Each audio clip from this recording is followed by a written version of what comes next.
So, John, welcome. How were those beans? You want to hear about the beans? In a minute. Spill them. Spill 'em. Welcome home.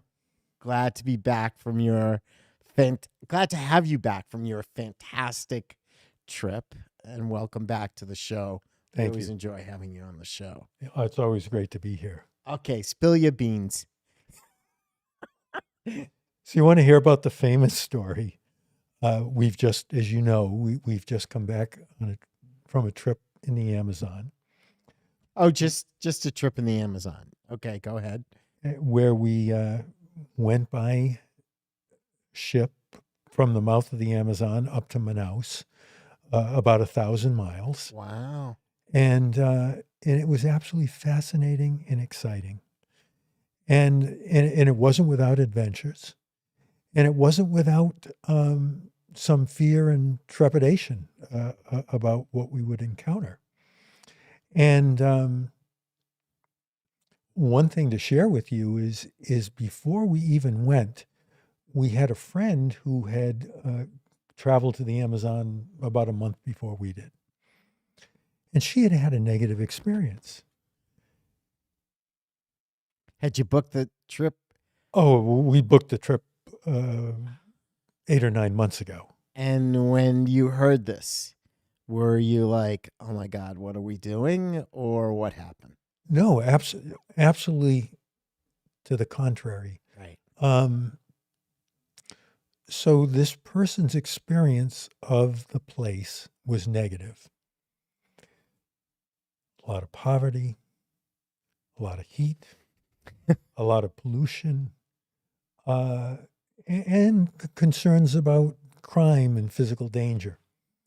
And I heard this, and I immediately said to myself, as I often do when I'm confronted by someone else's negative experience, I just go inside and I said to myself, well, that's not the trip that I'm taking. I'm going to, Cindy and I, my wife and I, we are going to have a different experience. We're going to see a different place, a different Amazon. And I'm firmly convinced almost that we find, that we see, we get what we expect, what we're envisioning, what's going on out there is often a reflection of what's going on in here. Always. It's always, not Always. as often, it always is. And if what's going on in here is peaceful and positive, 10 times out of 10, that's what you're going to find in the outer world. So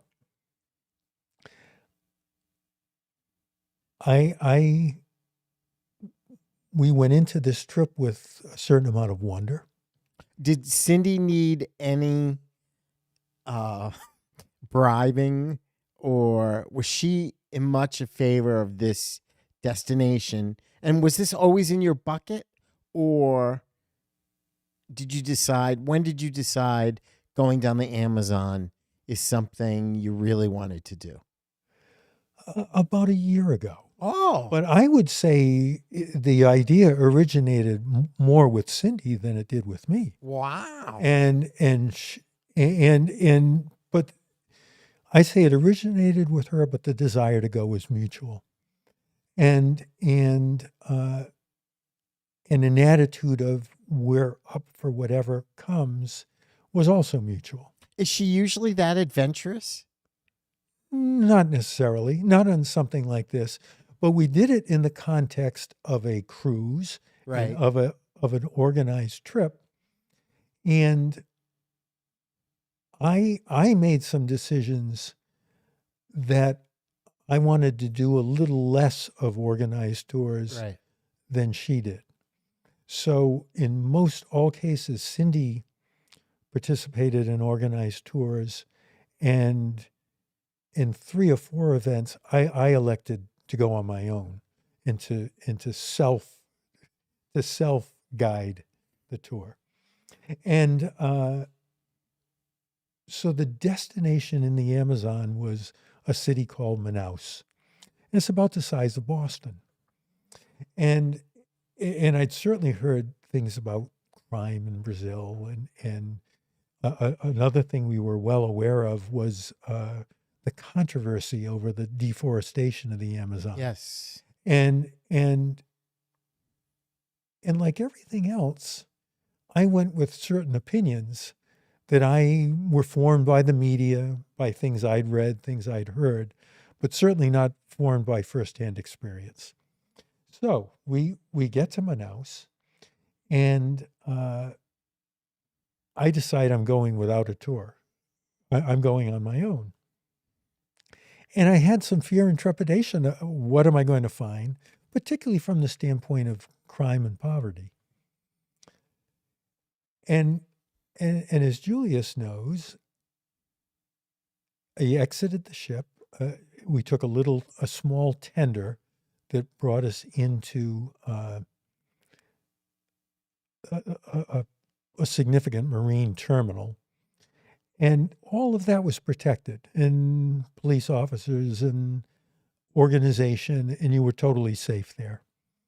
And then I went on I often call these things a walkabout, as in Australia, as in the Aborigines.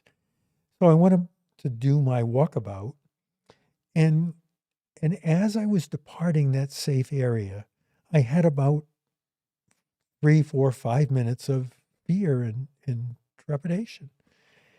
And no sooner did I exit that, and there was a big boulevard that stretched out ahead of me, absolutely full of people and street vendors, and a beautiful cathedral, a big church edifice on my left. And the minute I entered that boulevard, I was at peace. And no one bothered me. No one harassed me. I was just one, and I made an effort to not appear to be a tourist. I didn't have my I Love New York hat on or anything like that. And I proceeded to stroll about the town. And I walked 5, 6, 7 miles. Oh. And it was good and hot. It was a solid 85 and humid. People everywhere. And I loved it. And the people were kind, and a lot of street vendors. And There was no verbal communication. minimal. But it's a Latin climate. All of these little stores often had what I'm going to call a barker, a guy who was, Oh. I couldn't tell what he was saying, but he Right. had a microphone, and it would be more or less, ladies and gentlemen, look what we've got on sale today. We've got these beautiful dresses and great hats, and this is going to make you look sharp. I'm making that up as to what he meant, but they were calling people in off the streets, and I'd look at it, but there was never any pressure. The fishwife. Yeah.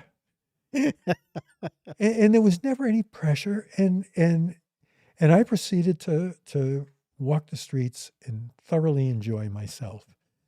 And then midday arrived, and I was getting hungry, and I knew about 3 words of Portuguese: obrigado, which is thank you; hola, which is hello, and that was about it. And I have a background in French, and so there were some similar words between French and Portuguese. But anyway, it was time to get something to eat. And there were street vendors who were roasting fish on a charcoal fire right on the street. And there was no health and sanitation certificate. There was no, the comfort and predictability of the Olive Garden or McDonald's or anything like that. This is really down and dirty street food. And and I said, I'm ready. I'm ready for that. And so I went and we did some basic communication, and there were many fillets of fish out on this grill, and the guy, asked me which one I wanted, and I chose that one. And it was a full fish fillet with the head and everything, and the fins, but filleted in half in barbecued, charcoal roasted. And then I said, well, I need something to go with this fish. And I think what would go well would be beans. And and all I could think of is now in Tex-Mex food, it's frijoles, beans of frijoles. And I'd say frijoles, and they weren't getting it. And so I even I just drew a little picture on a paper towel of a bean. And I know. And so they gave me fish, some rice, and some beans. And it was delicious. And I just sat there, and then I needed a drink. And I didn't want to drink water for health reasons. And I just said, lemonade, lemon. And in French, citron.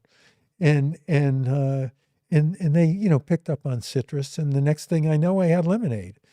And so I had this wonderful little dinner. And Did they say anything to you? Were they looking at you? we smiled, and I said good and patted my stomach, or I might have said bueno. And I think a better word for good is bon in French. French and in Portuguese. But they got the drift, and it was wonderful. Later in the day, and then I pretty much walked. I just walked. I walked, and I bought fruit on the street, papayas, guavas, things like that. I made my way among the street vendors, and I really just enjoyed myself. And then I think the final event of this day, and I should say we can talk about this later, but it was Easter Saturday. So the population was getting ready for Easter. And there were a lot of signs about the word for Easter in Portuguese is like an Italian Pascal, or in French it's Pâques, and in Portuguese it's like Pasca, and the signs everywhere would say Feliz Pascha, happy Easter.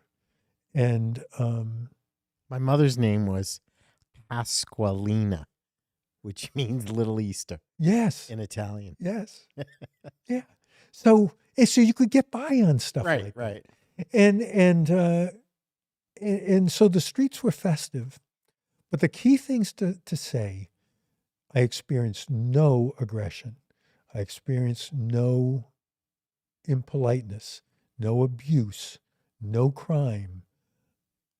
I experienced nothing but the positive. And I patronized as many street vendors as I could for things like lemonade, for papayas, for fruit, for little snacks. And it was great. And then at the end of the day, I was making, I'll come back to that in a moment, but I was making my way back towards the ship, and suddenly Cindy was coming off. Her tour had just finished up, and I had found a wonderful vendor of flan, which is a favorite dessert. Yeah, we love flan. A favorite dessert in Latin America. And I said, Cindy, come on, have you got an appetite for some flan? I know where they got terrific flan. And so we ran across this town square to where I had bought the flan before. And she and I together enjoyed this delightful flan. And I was big on lemonade this day, and I had a lot of lemonade, and anywhere I could find it. And we had flan and lemonade, And then we made our way back to the ship. And so at the end of the day, my goal was to have a beautiful experience, and I did that. And I didn't want to look like the ugly American. And I think I pulled it off. Sounds like you did. Yeah.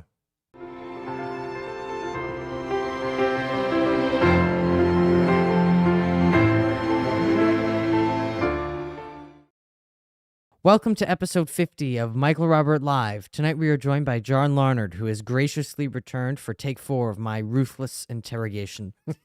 John recently returned from a fascinating trip to the Amazon and Caribbean, where he faced his fears, experienced the complex challenge facing a nation with a wealth of natural wonderland, and of course, ate beans. Stay tuned for those stories and much more.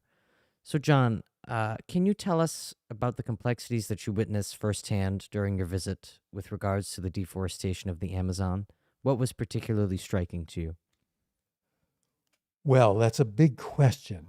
And so the honest answer is I never saw any deforestation of the Amazon. But we talked about the complexities before. And so what was most striking is the immensity of the Amazon, the absolute immensity of it. And it seems to go on forever. And the river itself is about 5,000 miles long. It is neck and neck in a tie with the Nile to be the world's longest river. But it's many multiples larger than the Nile and all other rivers based on the amount of land that it drains and the amount of water that it carries. It's sort of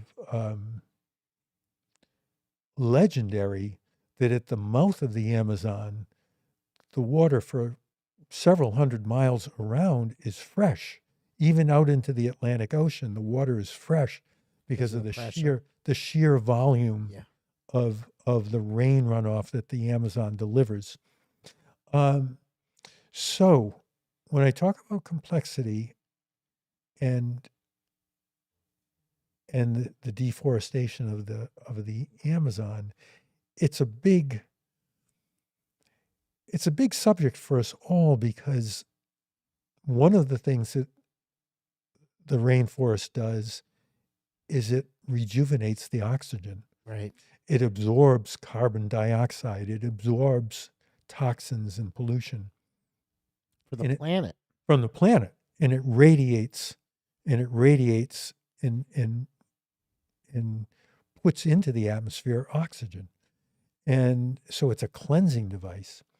So I never saw any deforestation, but I saw the immensity of it. And I think in our own country, 200 years ago, we suffered from the same thing. Oh, the buffalo are endless. The prairie and the plains are endless. And so we can kill all the buffalo we want. Well, we quickly found out that you couldn't really do that. Yes, you could. And then the next thing you know, there's only 500 buffalo left, or a couple of thousand. So that's the real problem that I saw, Julius. That it's easy to see the immensity of this and think that it's an endless resource. So let me ask you, in feeling that immensity, how did it feel vis-a-vis you? Did you go there in terms of you in this immense place and why you chose to be in this immense place? I think when we chose to be in the immense place, we couldn't comprehend fully what we were getting into. Once there, I explored it as best, my wife and I explored it as best anyone can on an approximately 10-day visit. And I did everything I could to get off the beaten track and to see see as much of it as I could that wasn't touristy, that was natural, that was, again, as best I could, unplanned. And we had encounters with indigenous people. And Did you Yeah. put that picture up, Julius? No, not yet. I was going to when we get to the dancing. What was all that Okay. about? i- it's, and I don't mean this in any negative sense, it's a very Latin society. Right. So they're famous for Mardi Gras. They're famous for exuberant celebrations, and a part of that is celebratory dances and elaborate costumes and just sheer abandon. And so we saw examples. Were you there for Fat Tuesday? No. Oh. We were at the opposite end Oh, as they were coming out of Lent, and we were there through Easter and beyond. So that was very celebratory. oh. And but we saw examples of that dance with the massive headdresses and beautiful costumes and Like New Orleans. yes, yeah, and it was just terrific. But I would say I had to visit the things that I visited and see what I visited. I had to overcome some stereotypes, some fear, some things that others had told me. Like what? Oh, to be concerned about crime, to be concerned about that disparity of rich and poor that exists in a country like that. And not that it doesn't exist here, because it does too. With every day more and more, but go ahead. But even more so in Oh, yeah, a yeah. society like that. But what I found was when I opened myself to meeting the people, to being a part of it all, to not, another thing that's important is to not look for it to be like America. It's a completely different place. It's not going to be exactly the kind of law and order that we have in America, the kind of street sanitation that we have in America, that we don't necessarily, is not necessarily perfect. But it just takes all of that to a different level. So isn't that a wonderful way to go through your life, whether you're home or traveling? Oh, absolutely. If you're thinking what I'm thinking, is to look for the best. Project the best and you'll find the best. And give the best, and it bounces back to you. Always. Treat people with respect and kindness, and they'll do the same for you. And I found nothing but respect and kindness. Wow. Mm. So, you said you went to church Yes. while you were there. What town were you in? And In two places. On Good Friday, we were in a little village that I'm going to call, for lack of a better words, to say semi-indigenous. The people were touched by society. But there were no motor vehicles, no cars or anything. really? Oh no, and no running water like we What would did know that it. feel like? It felt very back to the basics, back to nature. And how did that make you feel from a thinking or feeling standpoint? Like when you were there, could you feel more? Was your mind racing less? Was your mind racing more? Or it's just like when you're in any other town or city? I'd say my mind was racing more, but in a positive kind of way. It wasn't racing because oh, we've got to, we're in New York and we've got to get to the theater, and there's a traffic jam, and I don't know if the subway is going to get us there in time. And then your mind races. No, it wasn't like that. My mind was racing like, isn't this interesting how this is the way people would have lived in our country 150 years ago. And I am not convinced that we're any better off for all of our possessions and all of our Technology. and Complications of life. yes, you could easily make an argument that these folks were better off. In what way? How? Did they seem happier? Yes, well, they certainly seemed happier. Happy.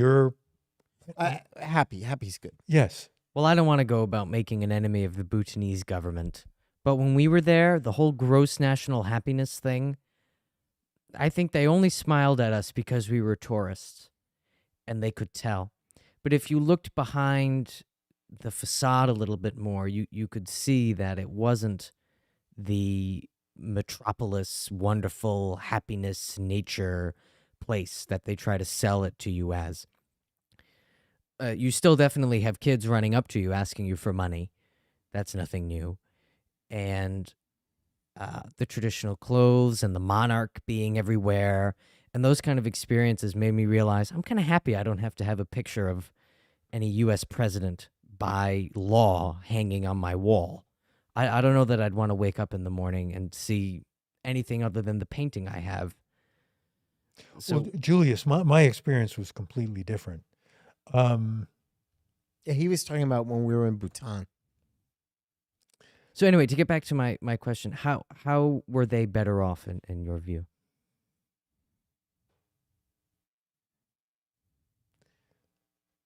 Less exposed to the hustle and bustle and superficiality of modern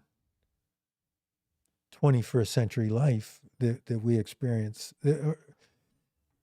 or that is around us here that we experience in 21st century America. But I mean, a big question, would I want to trade places? No, I don't think so. That's a question I would have been curious. No. Yeah. So I'm not interested in trading places, but I saw a totally legitimate, productive, genuine social structure in society that's completely different than ours. What do you think we could learn from it as a society? The materialism and possessions are not everything. That consumer comforts are not everything. That more is not necessarily better. I mean, those would be some examples.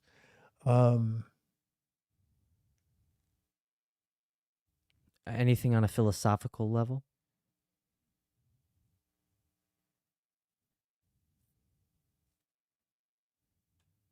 Well, I don't know. I don't know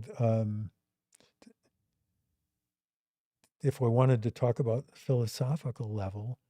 I told you have a picture of, in this cathedral, was a beautiful statue of the or a guardian angel. The statue is 100 years old. It was as beautiful a thing as anything I ever saw. And Interesting. and it's a statue of an angel with a little child. Could have been a little girl or a little boy, I don't remember. And at the angel's side, and I thought that was beautiful. So if we're talking, and I used that statue, Julius, in my mind to remind me anytime there was anything fearful, anytime there was anything that made me nervous in this trip in its entirety, I brought that statue into my consciousness. And I thought it was beautiful. You have that picture. I did. Everyone got a chance to see it. I'll put it up again in a moment. And so that's as philosophical as I can get. I so I visited a church on Good Friday, and I thought it was beautiful. And I went to services on Easter Sunday, and it was beyond beautiful. And I mean, we've all been. I mean, it's almost from my background is Catholic, and that, and this is true in all religions. There are people who only go to church on Christmas and Easter, or Passover, or the holy days, uh, and and and I'm a little more regular than that. But I was touched by the absolute beauty of the Easter Sunday service. It was terrific, and What was particularly beautiful to you? It was in English, I think you told me. yes, heavily accented, Oh. uh, and by a Portuguese Franciscan Ah. priest, and or Brazilian Franciscan priest, and he radiated, and his and the vestments for Easter are white, and they just kind of glistened, and his message was about joy. I couldn't. There's no heavy dogma thing that he relayed or spoke about. The message was joy and family and brotherly love. And so that's as philosophical as I get. No, on but this. what's striking me here is you go on this amazing adventure down the Amazon and you give yourself a space that up until that point you hadn't been in. And then everything you're talking about from your super positive attitude of going and your experiences there and your manifesting that statue as your security blanket while you're there to the sermon at Easter where he left you with such a message of the joy of every day and every moment that if you choose it, you can have. You don't have to be away on a trip. You can have it every day. And I'm just, this is what strikes me so much as you're talking. And I have two little stories as a chuckle. One of the funniest, there are two signs that I've seen in my life that just, even if I have them on my phone, and one of them, I don't even remember where the church is, but it had this big sign on its front lawn that said, "We are open between Christmas and Easter." And I don't know, that strikes me so funny that a lot of times when we don't do things because we should or need to or have to, and like you really want to go, you really want to hear that message. It could be wherever, but it's not like, oh, I've got to do that. And your whole trip and the tone that you sent was what you were feeling inside. Like you weren't going to take no for an answer or have it be negative. And I think in life, for me, if I start feeling really anxious, all those negative thoughts like seep in. And then it seems like everything goes wrong. You go to the wrong restaurant, the food is lousy, the service is horrible. Or the other end is when I have expectations of a person or a place that's far beyond what anyone can reach or achieve. So, it all boils back down to that balance. And what is it's really in your heart? And if it's really in your heart to have a good time, you have a good time. Exactly. If it's not really in your heart, and you've proven that, even with all that negativity up front, you just, boom, I'm going to have the greatest time. So I think we could all transfer that to our everyday lives. If you say every day's a gift, life's a gift, even on those days when it may seem like you're not happy you're here, like being in the hospital on your 65th birthday, you could have, or I could have done the woe is me thing, or what I kept saying the whole time was, I'm going to have the biggest 65th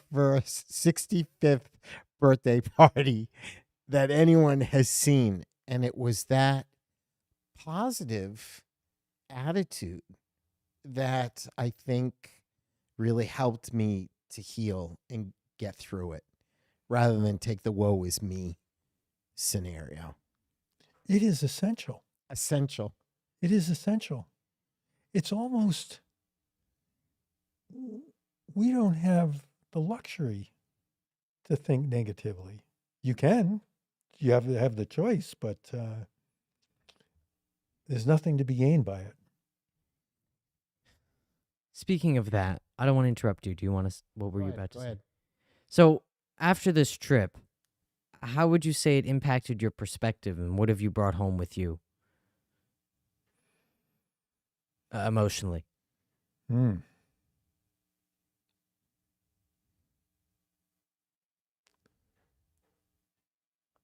A feeling of being very blessed, lucky to have been able to make the trip, lucky to have a wonderful place to come home to. Um,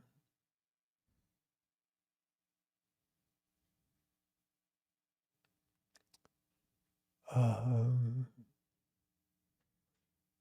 and a real appreciation for America is not the center of the universe. Interesting. America is not the center. We think it's the center of the universe, but there are other America is always the center of the universe. there are other great and distinctive countries that have assets and characteristics and cultures that are far different than ours, that are equally wonderful in their own right. I think that's the thing the thought that I come away with when I'm home, when I get home. Wow. Hmm. And have you ever had that thought before? Oh yeah. Oh, Yeah. But I have to, let's say in more normal places. So in France or Germany right. Europe. or Italy or England, it's obvious that they have a unique culture that's different than ours, and that they're also wonderful countries. But I'd never traveled in Latin America before, and this was my first experience, and it was most positive. And I'm eager to go back. I just want to address a couple comments. Marge earlier in the show said it's a simple law of attraction. What you put into the world will return. We have the power to manifest. Choose greatness. Absolutely, Marge. I couldn't agree with it more. And Michael, you and I and Julius, we all had this conversation. You get exactly what your belief and expectation is. And don't fool yourself or judge yourself about those beliefs or expectations.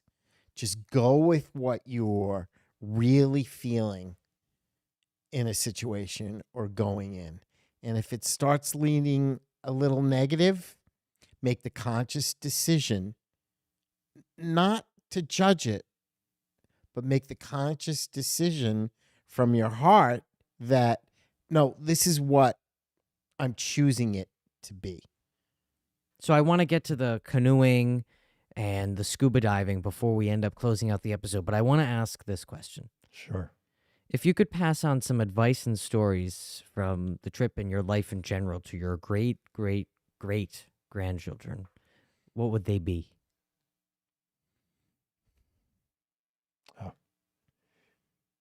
Never pass up an opportunity. Never pass up an opportunity to see the new, the different, and the unusual.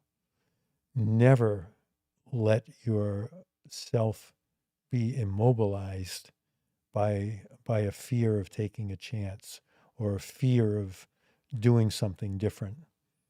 That would be the key message. Life is something to be loved and embraced and not shied away from. Dad, what about you? What was the last trip you were on? I think it was Bhutan, right?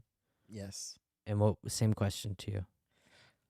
Well, I think I've had wanderlust from whenever I could remember. I always, yes, it's in part the geographical location, but it's the fascination with other people, the way they think or how they view things, and how it gets expressed so differently in their food or their dress or their architecture.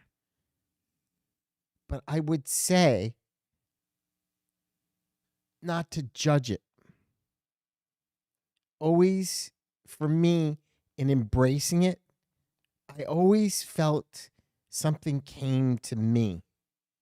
And it wasn't a mistake that I was in that place at that time, meeting those people. Somewhere deep inside me, I knew when you travel and go other places, there are messages your soul's looking for.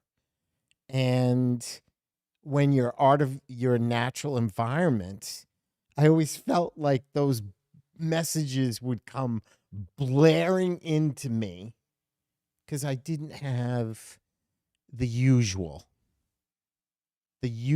going on that we use as excuses not to see things coming at us. So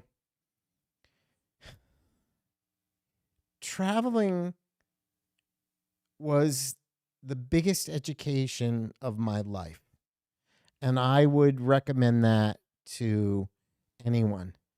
And especially when you're younger, because you save yourself a lot of mistakes the more you travel and meet other people. And you develop a huge appreciation, like you did, for other cultures. And you get that pre-programming out of your head from firsthand experience. I always felt traveling was, is this too long? I always felt, No, not at all. I always felt traveling was my due diligence. I'm getting it from the source. This person doesn't know who I am. They would have no agenda. And the funniest thing that I always found about traveling, I would come home and say, and my forehead was much smaller then. Tell me your life story. Because these strangers, they would just start telling me everything about them. Because it's just in this moment I am realizing this. Because that's why I was there. I wanted to know about them, how I started this conversation. But can you imagine right now I'm realizing, boom, I projected those people it probably was written on my forehead Hmm. to tell me your life story. And strangers will share things because I am a stranger. They'll never see me again that they probably wouldn't on a normal basis. So I think it's really imperative. Poor Julius, we've dragged him around so much already. I'm not complaining at all. But I think That I'm not complaining about. you learn so much about yourself. Complain about other things. Yes, too many. You learn so much Complain about about temples. yourself when you are not in the comfort of your zone. And just one little word of advice, though. Make sure whatever you're thinking and feeling in your heart about your journey is what you want, because I guarantee you it will show up. Yes. Soham said, I think we should learn not influence other cultures' way of life, and people are happy the way they are, their own way of thinking. Alexandra says, hello. Hi, Alexandra. Thanks for tuning in. Hi, Alexandra. And I think Soham was laughing at the America's the center of the universe thing based on the timing of that. I still stand by that statement. And she said, all the beauty of different cultures. Thank you all for your Absolutely. comments. If you have a journey or experience of adventure or travel that you'd like to share with us, please give us a call. The phone number is on the screen. It's 401-787-3995. We'd love to hear from you. We'd love to hear what you learned and maybe whatever you would pass forward to someone else who's younger than you. To get back to the show, so tell us about what was going through your mind during the canoe ride and what that whole experience meant to you. And what led up to it? Yeah. So That's has a good answer. has the canoe ride been Shown? shown? Not shown yet. Do you want it shown first? No. See, I'm keeping the suspense. It doesn't really matter to me, but if you saw the canoe ride, well, one, you should know that I did my military service in the Coast Guard, and I Did elected. you volunteer? Well, I joined. I went to school via the Coast Guard. Oh, And yeah, but I because elected. it wasn't a draft. Oh yeah, I'm from the Vietnam era. When I graduated from high school, we definitely had the draft going on. But that's a story for another day. I elected to go in this little canoe trip through the swamplands, the wetlands, along the shores of the Amazon. Alligators and hippos? Yeah, all that. No hippos. But Okay. alligators and Alligators. snakes and stuff like that. And Snakes. this was the most unseaworthy boat I have ever seen. A little canoe that. So we continue our voyage into the swamp, and I think I I certainly say know it in this little video clip. If I had a boat like this down at Matunic in South Kingston, I wouldn't go more than 4 feet off the shore with it. And yet I put myself in the hands of a guide, a very somewhat of an indigenous man, and I just said, all right, I'm going. I'll take what I get, and we proceeded. Get eaten if I don't. Yeah, and we had not a lick of trouble. I was certainly nervous. The further we got away from the shore, the more Oh nervous my the God. more nervous I was. But it ended up being a joyous little trip. And again, I was exposed. The man rowed the little canoe masterfully. Once we got rolling, it was relatively even. Oh, look at the keel. butterflies. And we had a wonderful trip. Are you showing it now, Julius? Yeah, it's still rolling. There's a few seconds left of it, and I just saw 3 butterflies come flying Yeah, towards what you yeah. were filming with. Yeah, that boat does not look very trustworthy, I have to say. But Did you yet it- see any birds or Oh, lots. no, like unusual? Were you Oh, beautiful macaws. You know, right? like bright brilliant blue macaws, fiery red macaws. Um, yeah, the bird life was quite astounding. Were you blessed by any birds? No, Oh, okay. no. If you mean, did they drop anything on me? No. They told us to pay attention to not walk under trees that where Brazil nuts were growing, because they grow in a big pod that can fall at any time Oh, and do you serious damage if Right. you got hit in the head with them. But anyway, that was the canoe trip. And what was the other thing that you asked about, Julius? What did that experience mean to you? Why were you on this rickety rackety canoe going in the Amazon? Well, because the man offered to take me just a little opportunity to see things that were yet a little bit more I'll off. be honest with you, John. That would have looked like an opportunity for becoming something's lunch to me. There were times that it felt that way, but it was an opportunity to yet again to push through my boundaries, to push through my limitations, fear. and to see something that was otherwise not accessible. I couldn't have seen these little inlets and pockets of natural activity, wildlife. In the clip that you saw is a small snippet of the whole journey. That's correct. believe, That's yes. correct. It's just 45, 50 seconds. So the other thing that we talked about was crossing the equator, and you said that experience was different for you. I still don't fully understand how exactly it was different. So can you explain to me? Oh, it was just an interesting experience, and that would be a lengthy discussion. A long time ago in ancient times, the Vikings knew the difference between one side of the Arctic Circle and the other.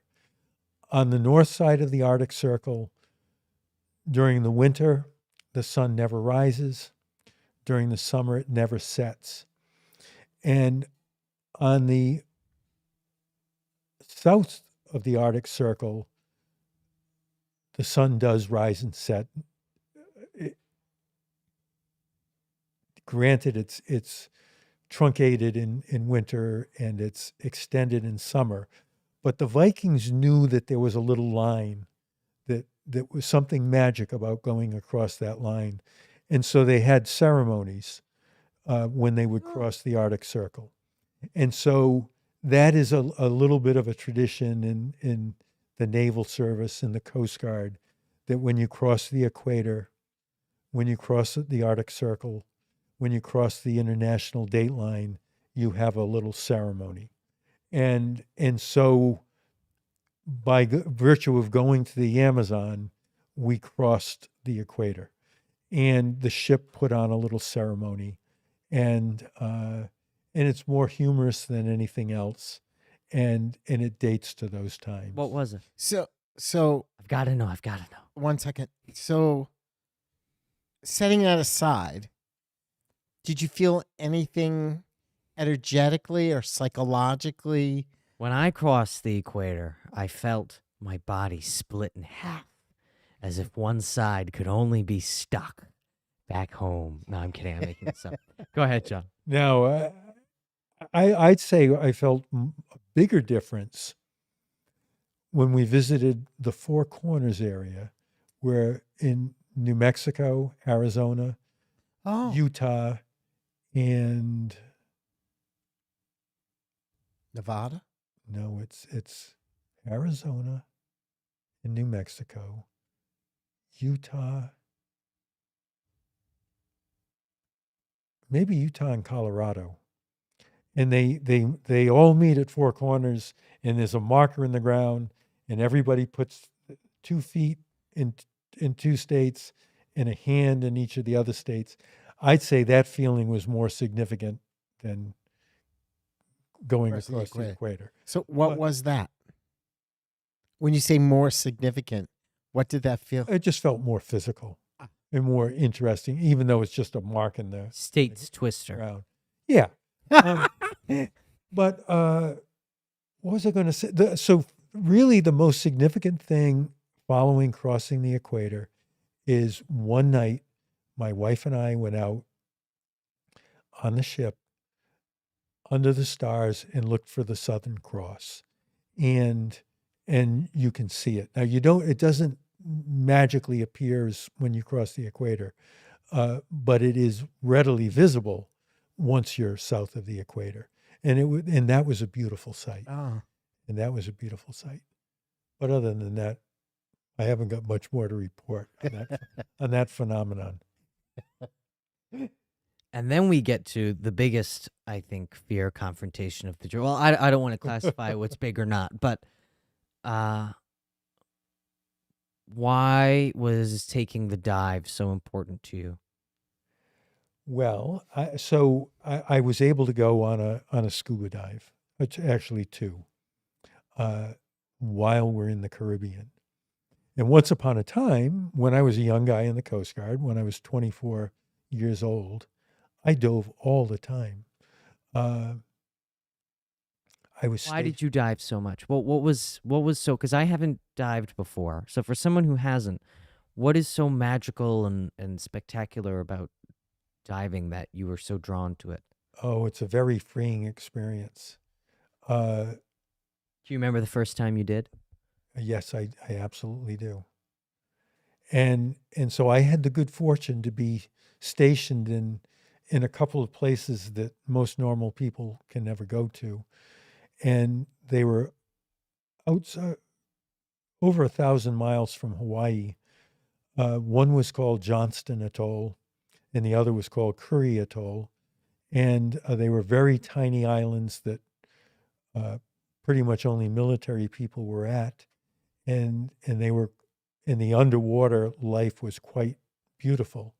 And I learned to scuba dive at Johnston Atoll, and I was 24, and I was able to almost dive every day. I didn't actually, but I would generally dive about 3 times a week, and it was quite beautiful and great fun, and so at that time in my life, I dove frequently.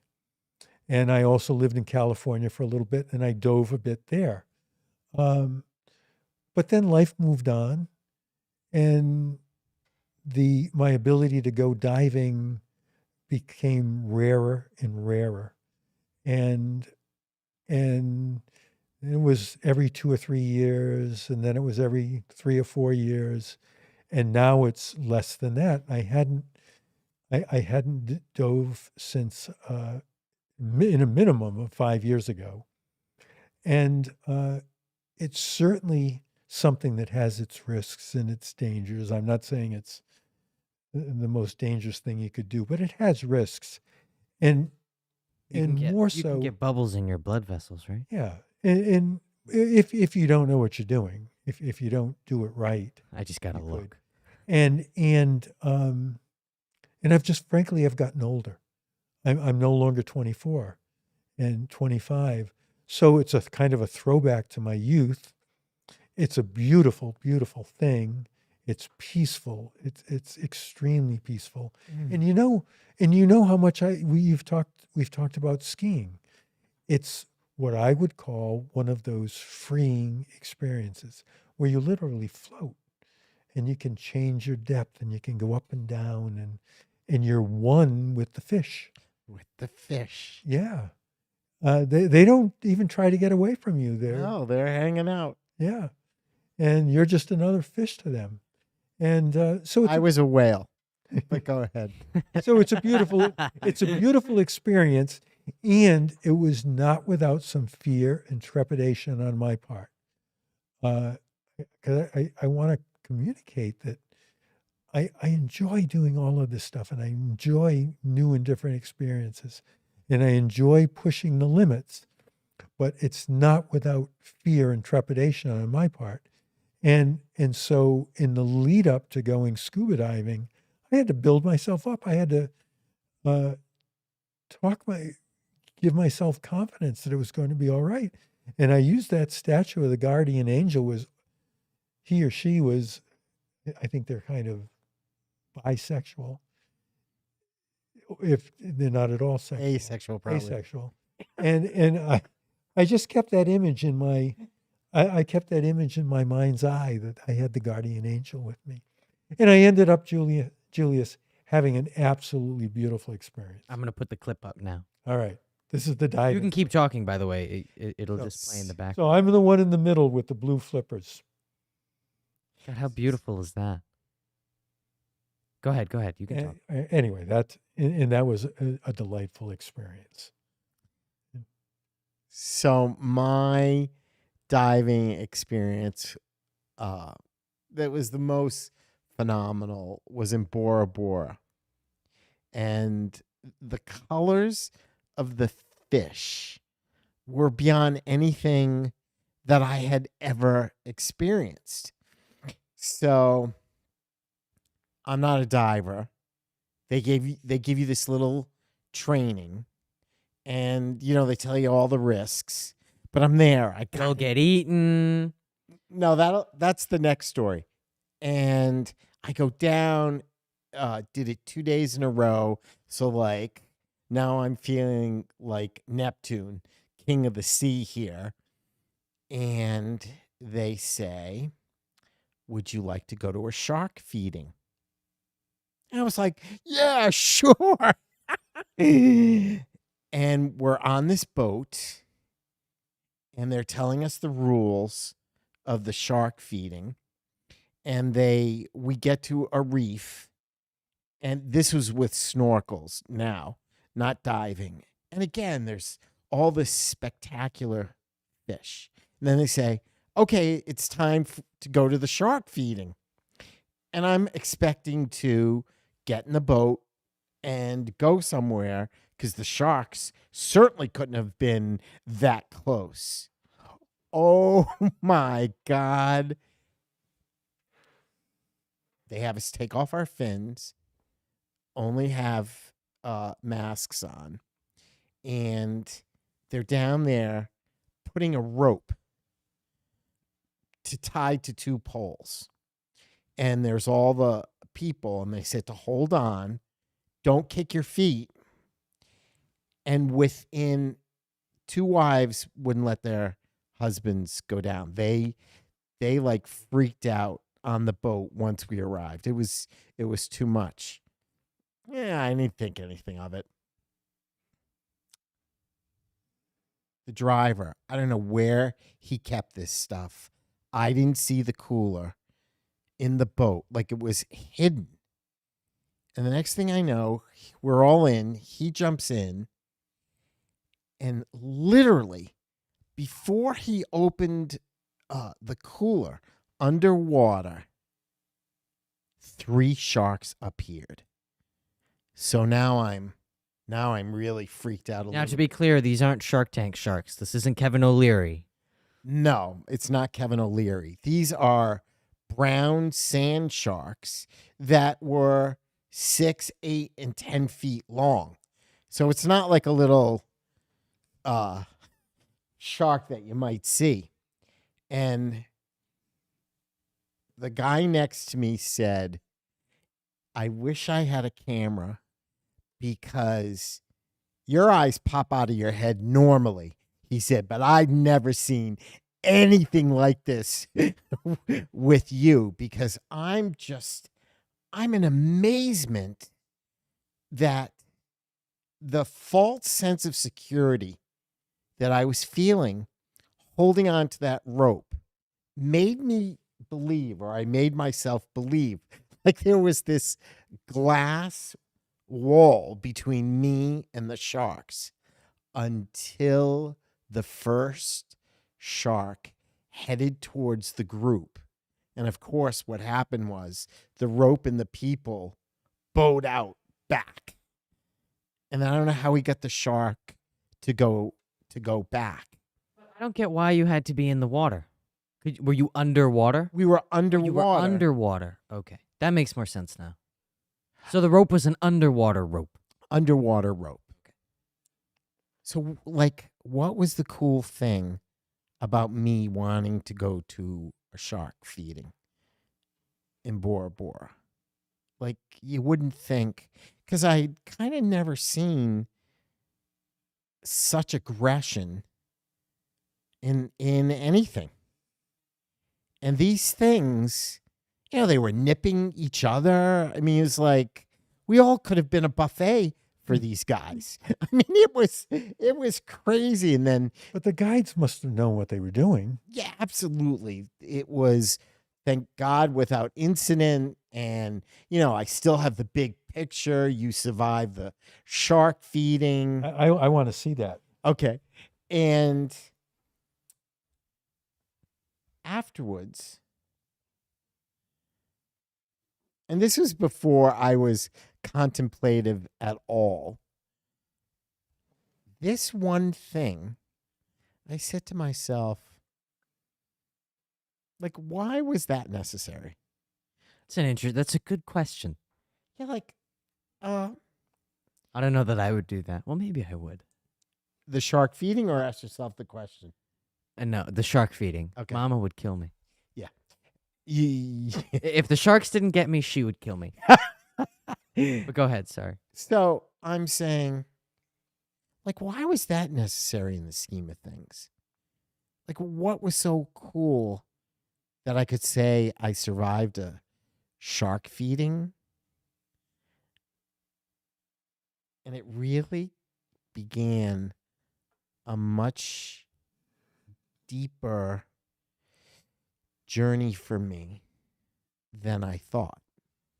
Because it was at that point I had this epiphany, not during it.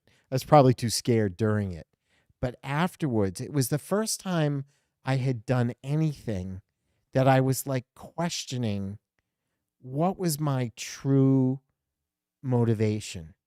So if someone ever asked me the question, when did you start to get self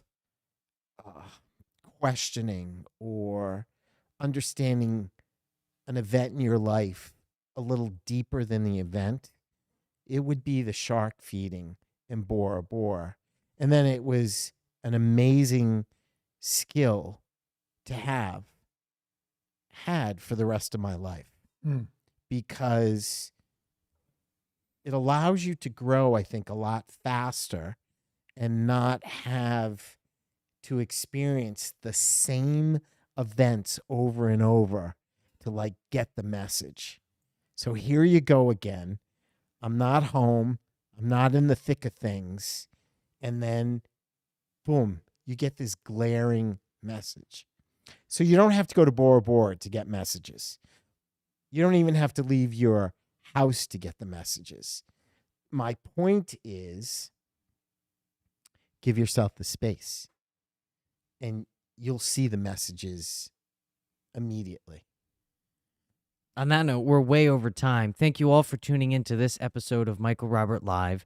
Please share this episode with a friend who you think would enjoy John and Michael's stories and my annoying comments. I'd like to leave you with this quote for this evening. Cowards die many times before their deaths. The valiant never taste of death but once. Any guesses? Anyone in the comments know? A Caesar? No. John? Give us a hint. American? His nickname is Will. Shakespeare? That's the one. I thought it was Shakespeare. Very good. And on that note, John, thank you so much Good night. for sharing. Yeah, this was Julius, great. Thank you. Good Good night, night, everyone. Good night. I see